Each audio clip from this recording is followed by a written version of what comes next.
Hey everybody, this is Emar Sopatu, and welcome to another edition of the Original Free Kick, going over all things professional soccer. Only one topic today. We're going to preview tonight's contest between Atlanta United and Orlando City. As always, if you want to follow everything that we do, head to the mothership to sportsinquirer.net. You can also go to our social media platforms on Twitter, Instagram, and Facebook under the Sports Inquirer. Do a search on there. You'll find us and you keep track of everything that we do. Finally, subscribe to our audio and video host, such as YouTube, SoundCloud, Spotify, Google Podcasts, and iTunes. Search for us again on there, the Sports Inquirer. You'll find us, follow us, like us, and you'll be able to keep track of all the things that we have going on. Well, Atlanta United returns to action from the international break with the home contest against Orlando City at home today on September 10th. Well, I don't say the biggest rivalry in MLS.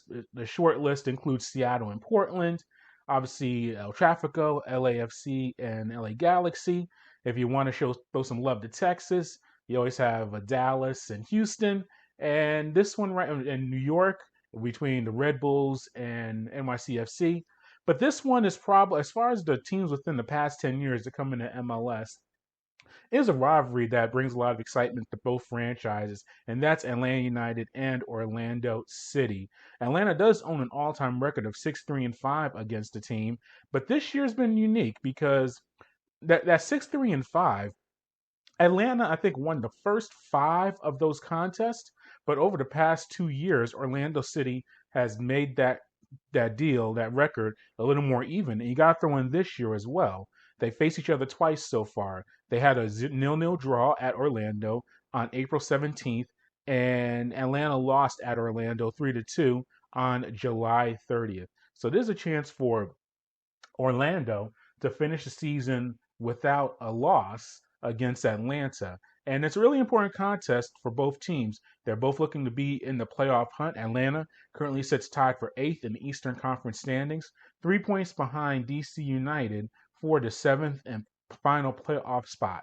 Here is manager Gonzalo Pineda on the approach towards the playoff push. And by the way, thank you to Atlanta United Communications for providing the audio for this show. So appreciate the guys up there, communication staff, sending a link over to us so we can play it on our show. But once again, here is Gonzalo Pineda on the team's approach to making the playoffs.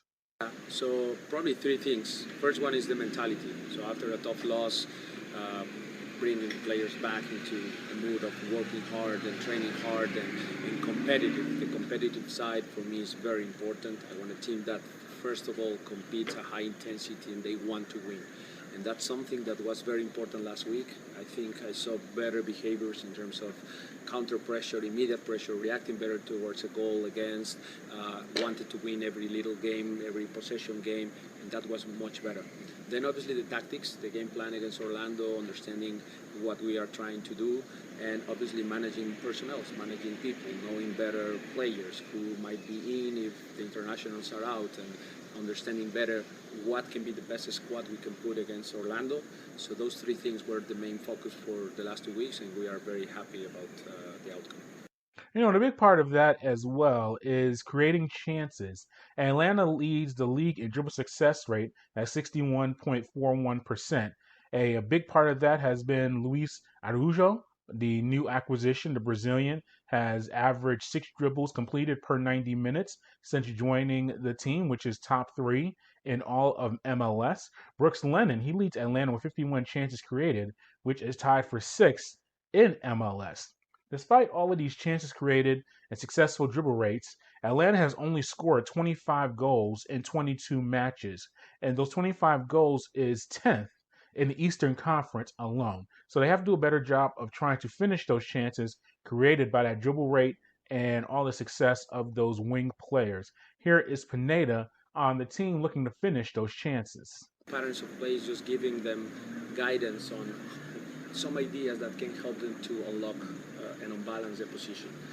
But at the same time, the last 5 minutes of that drill, we give them freedom. We say, now you create your own pattern, and it's freedom, and it's you guys let the ball go to the 9, and then he plays back, and then you switch, or you shoot, or it's up to you guys. And they have that creativity and that flow in the session where they can express themselves, which is very important.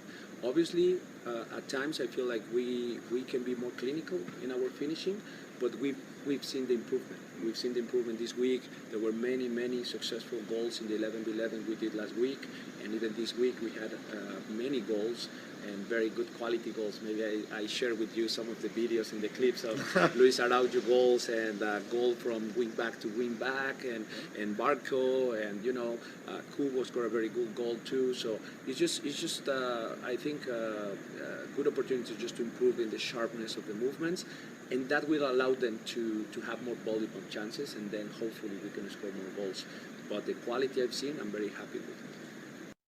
And a big part of the unfortunate part for Atlanta is the lack of scoring ability that they'll have available in this contest against Orlando.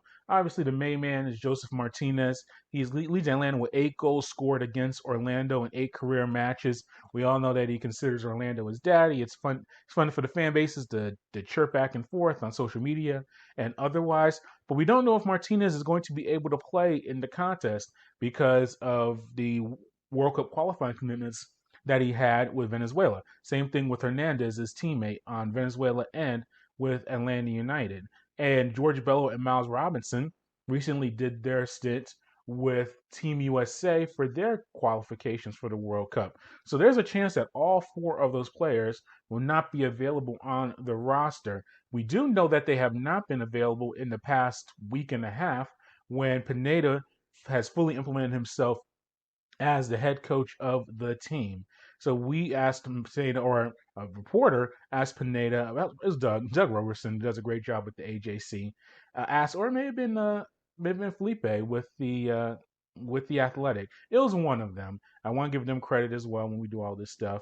But yeah, one of them asked them during the media session on training without these 4 really important players on the roster during the international break and how the team has handled that. So here's Pineda on that scenario.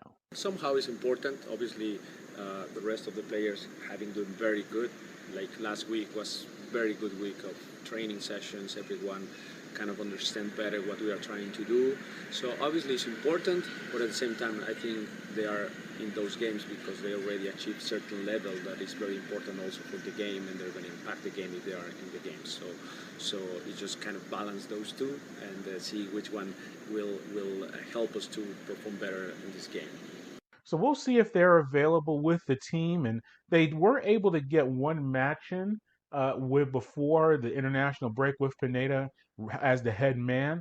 So that does help a little bit overall, but we'll see what happens as far as that goes. Orlando itself is coming off a 3-2 win at home against the Columbus Crew on September 4th. Daryl Dike, Sylvester Van der Walter, and Junior Urso all scored goals, those 3 goals in the contest. Nani leads the team with 9 goals and on the team. He also ranks second on the team with 7 assists. Obviously, the Portuguese international is a very major player for Orlando. Dike has been a big revelation with Orlando this season, really putting himself in a lot of scoring opportunities for the squad. So they bring a lot of offense to the table. So we'll see what happens there in the contest. And I want to conclude our preview with Gonzalo Pineda on the approach to coaching and how he's handling his time with Atlanta. So here he is. I always feel like the results are not in my control. I feel like I put a way of that equation because I feel that there's an opposition, there's a referee, there's a soccer ball that sometimes hits the post and goes inside, sometimes it goes outside. So how I supposed to control that? So my main focus and what I can control is my organization skills, the way I treat people, the way I manage the whole organization, how I integrate everybody together, how I can bring the work ethics from the team together, how I can organize various training sessions, how I can reflect in the training sessions. So those things, how I can motivate the players better, how I can push them harder, those are the things that I'm focused on. Then the results hopefully come. But if they don't come, well, then I have to reflect on how I do things and try to keep the trend going. So it's just try to control what I can control, I would say. So you hear from him in general. The reality is that he's coming into a new situation when trying, and we mentioned this in previous shows, but it's worth reiterating. Atlanta's had its just seems like 3 seasons in one or 4 seasons in one.